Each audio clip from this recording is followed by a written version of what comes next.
Bonjour peuple de Dieu. Ce matin, le Seigneur nous a inspiré de partager avec vous tous un petit thème pour notre édification, pour la construction du corps du Seigneur et surtout tenant compte du fait que nous sommes pendant une période difficile.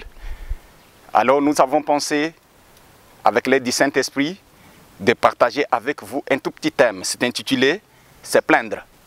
Se plaindre. Plaindre. Nous allons nous parler de se plaindre.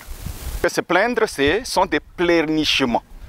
Ce sont des pleurnicheries, des lamentations, des jérémiades, des réclamations maladives.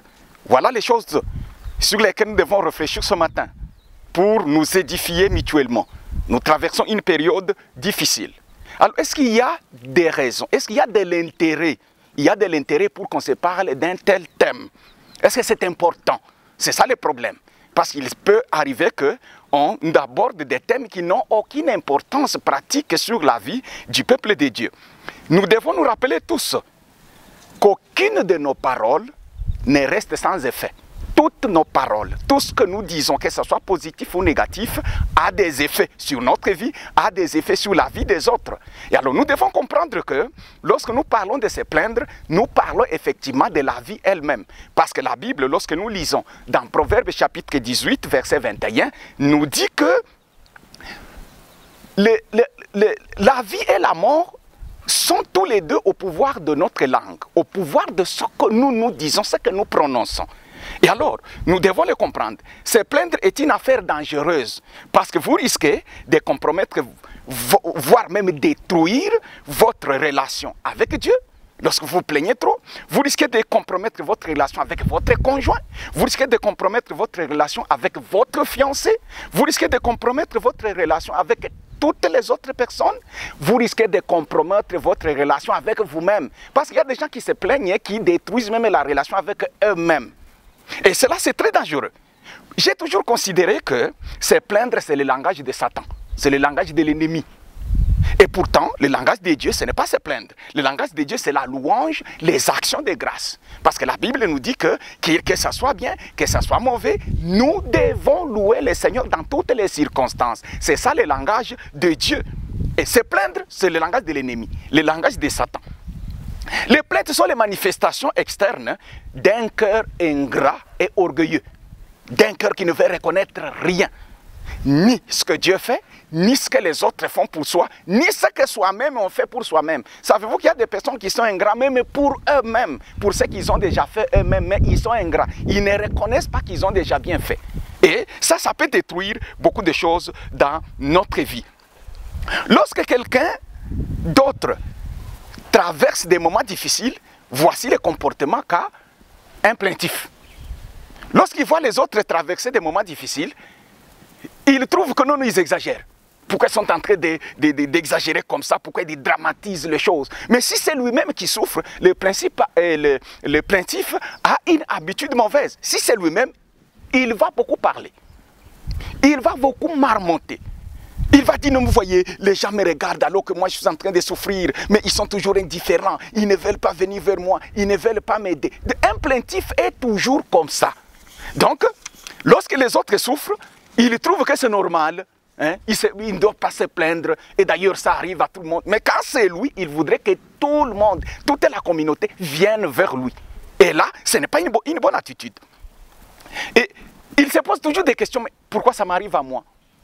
Un plaintif croit que les choses fâcheuses, des situations fâcheuses ne doivent pas lui arriver à lui, mais il faut que ça arrive aux autres. Quand ça lui arrive à lui, il croit que non, c'est trop, et ce n'est pas possible. Moi, ça ne peut pas m'arriver. Est-ce que c'est moi? D'ailleurs, je suis un enfant de Dieu. Oui, tous les autres aussi sont des enfants de Dieu. Et là, ça pose problème lorsque une personne se comporte de cette manière-là. Voyons 8 raisons. 8 raisons pour lesquelles nous devons arrêter de nous plaindre, mais aussi nous devons arrêter d'entraîner les autres dans les jérémiades. Nous devons arrêter d'entraîner plusieurs personnes dans les plaintes. Il y a 8 raisons que je voudrais donner ici. Première raison, se plaindre est mauvais pour notre santé. Se plaindre est mauvais pour notre santé. Est-ce que c'est la vérité? Oui, les scientifiques le prouvent. Les plaintes, les jérémiades sont des puissants générateurs d'anxiété. Or, vous savez que l'anxiété, c'est le plus grand mal. Parmi les plus grands mal, un mal qui peut arriver à notre corps. C'est lorsqu'on se met soi-même dans l'anxiété. Les scientifiques nous disent quoi? Ils nous disent que lorsqu'on se plaint trop, notre corps est en train de sécréter une hormone qu'on appelle le cortisol.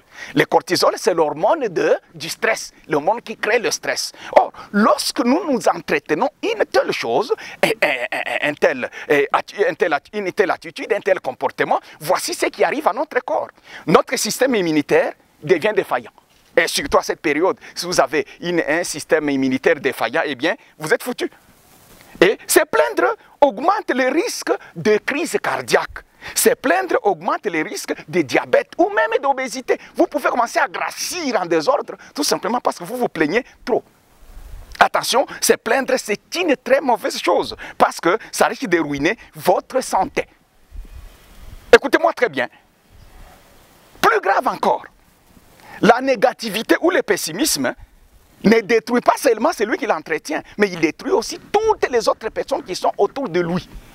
Quand vous êtes toujours à côté d'une personne qui se plaint trop, savez-vous, notre cerveau a été créé pour créer des circonstances. C'est-à-dire, lorsque vous voyez quelqu'un souffrir, votre cerveau va créer chez vous la même situation, la même souffrance. C'est ainsi que vous voyez, quand vous voyez une personne pleurer, tous nous avons tendance à pleurer. C'est le cerveau qui voudrait que nous sentions, nous réalisions ce qu'il est en train de connaître, pour que nous soyons capables de faire quoi? De partager la souffrance avec lui.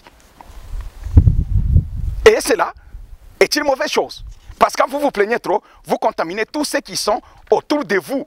Et ça risque de dégénérer et d'entraîner plusieurs personnes. Deuxième raison, Dieu fait toujours grâce.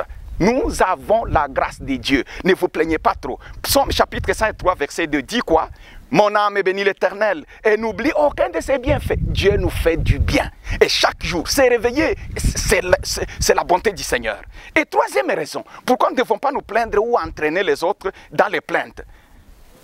Se plaindre des gens et des personnes, c'est se plaindre contre Dieu. C'est comme si vous voulez dire à Dieu, mais Dieu, tu ne fais pas les choses correctement. Moi, à ta place, j'aurais dû faire autrement. C'est de l'orgueil. Et ça ne peut pas plaire à Dieu. Dieu ne sera jamais content des personnes qui se plaignent trop. Et quatrième raison pour laquelle nous ne devons pas nous plaindre ni entraîner les autres dans les jérémiades, c'est que murmurer, c'est un péché.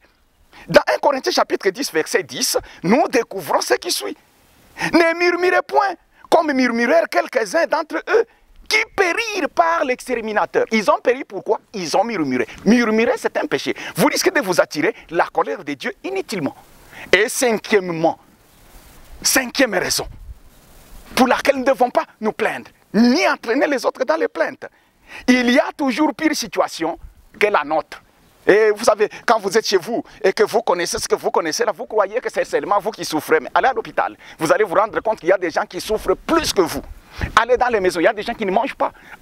Il y a beaucoup de situations graves, des maladies très graves, des pauvretés excessives, des meurtres, des guerres, tout ça. Les gens souffrent. Alors ne pense pas que c'est seulement toi seul qui souffre. Non.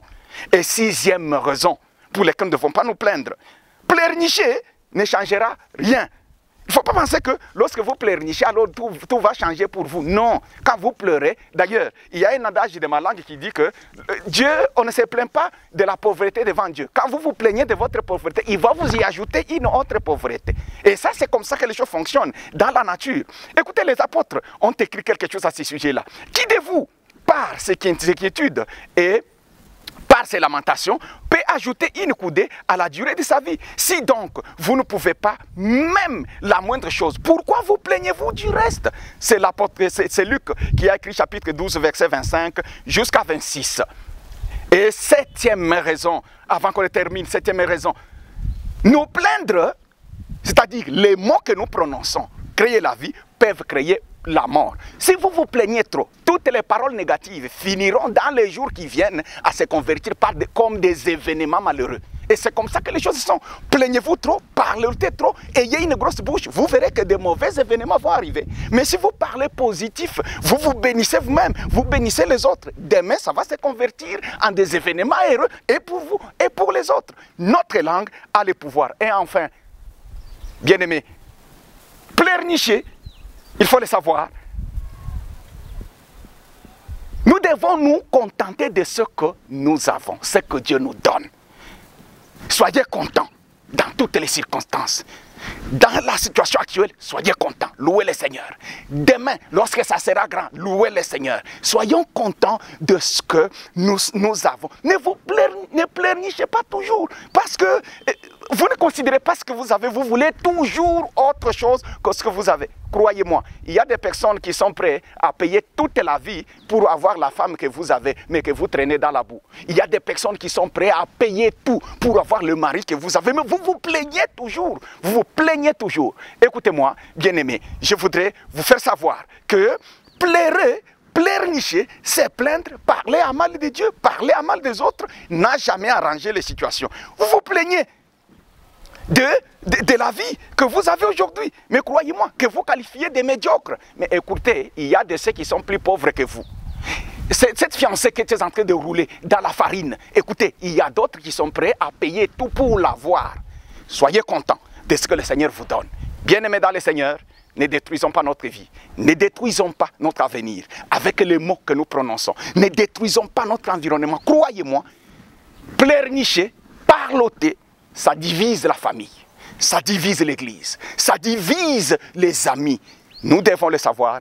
Et bien aimés, je crois que ces paroles vont nous aider pendant cette journée de dimanche. En résumé, nous avons voulu partager aujourd'hui ce matin l'idée, la pensée de Dieu.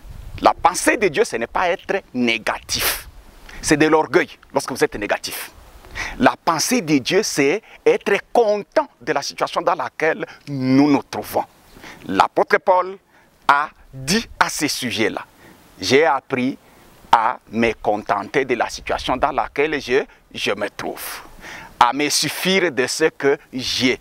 Pourquoi? J'ai pris tout par celui qui me fortifie. Nous pouvons tout, nous avons tout par le Seigneur. Croyez-moi, ne minimisez pas la situation dans laquelle vous vous trouvez aujourd'hui. C'est la volonté du Seigneur que ça soit encore comme ça. Demain, ça peut changer. Ne minimisez pas. Ne pensez pas que Dieu est mauvais. Dieu est méchant. C'est de l'orgueil inutile. Bien-aimés dans le Seigneur, que chacun de nous apprenne à parler le langage positif. C'est quel langage? La louange, les actions de grâce. Ça, Dieu aime que même lorsque nous traversons des périodes les plus sombres, nous ayons toujours dans notre bouche la louange au Seigneur. Nous ayons dans notre bouche les actions de grâce. Nous remercions Dieu en toutes choses. Et c'est ça le langage de la foi. C'est ça qui va faire que dans les jours qui viennent, les événements suivront le cours des paroles que nous avons prononcées. Avez-vous une grosse bouche? Prononcez-vous de mauvaises choses sur votre vie, sur la vie des autres? C'est sûr que demain, ça risque de se convertir dans des événements malheureux. Et c'est ça que nous voulons vous éviter. Que la paix du Seigneur soit avec nous. Seigneur mon Dieu, merci pour cette journée. Merci pour cette grâce que tu nous fais encore d'être des rapporteurs de ta parole. Merci pour nous avoir donné ces minutes pour édifier ton peuple. Nous avons parlé, utilisant le langage humain. Nous savons, Saint-Esprit, que tu sais convertir ces mots faibles dans des mots puissants pour aider ton peuple. Paix, joie dans le Seigneur, partout où se trouverait celui qui écoutera ce message.